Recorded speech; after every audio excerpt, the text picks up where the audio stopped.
জয় গুরু। ইষ্টপ্রাণ দাদা ও মায়েরা, আজ ইষ্ট প্রসঙ্গে খুবই গুরুত্বপূর্ণ একটি ভিডিও, মাত্র 3 মিনিটের হবে এই ভিডিওটি। অবশ্যই শেষ পর্যন্ত দেখবেন। অনেক গুরুত্বপূর্ণ এই তথ্যগুলি রয়েছে। পরম পূজ্যপাদ শ্রী শ্রী আচার্যদেব কি বলেছেন জেনে নেব বিস্তারিত। 26শে কার্তিক 1430, 13ই নভেম্বর 2023 ইংরাজি। মধ্যমগ্রাম থেকে এসেছেন এক মা সৎসঙ্গ দেওঘরে। স্বামী মারা গেছেন, 1 বছর হয়েছে। মেয়ের বিয়ে দিয়েছেন। এখন তিনি একা। নিঃসঙ্গতা তাকে গ্রাস করেছে। কিছুতেই একাকিত্ব কাটাতে পারছেন না তিনি। দিনে দিনে বিষাদগ্রস্ত হয়ে পড়ছেন।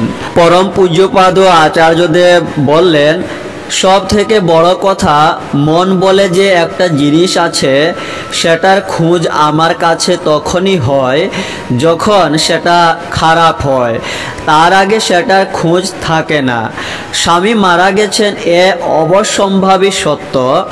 এটাকে মেনে নিয়ে তার স্মৃতিগুলোকে নিয়ে এবার জীবনের কাজে এগোতে হবে।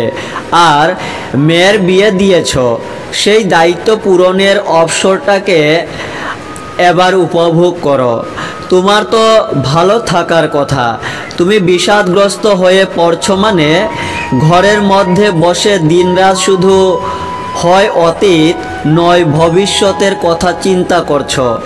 পাখা যেমন ঘুরে বাই বাই বাই বাই করে সারা দিন সারা জীবন ঘুরেই চলেছে, একই জায়গাতে ঘুরছে, এগোতে পারছে না। জীবনটাও তেমনি একই জায়গায় আটকে গিয়েছে। জীবনের ঘটনাগুলো জীবনের সাথেই ঘটেছে। গাছের সাথে, পাথরের সাথে, মাটির সাথে ঘটেনি। এবার বর্তমানটাকে মেনে নিয়ে এগিয়ে যাও।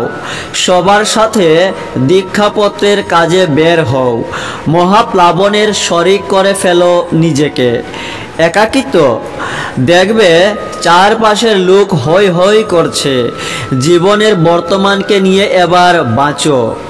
এতটা জীবন আমি সংসারে দিয়েছি, এবার আমি বাকিটা ঠাকুরের জন্য দেব। তুমি তার আদর্শের জন্য একবার নিজেকে লাগাও। বরফ যেমন গলে জল হয়, তেমন ঠাকুরের জন্য এবার নিজেকে গলাও। দেখবে তোমার মধ্যেই তুমি মহাসিন্ধুর সন্ধান পেয়ে যাবে। অমৃতময় তথ্যগুলি আপনারাও শেয়ার করতে পারেন। জয় গুরু।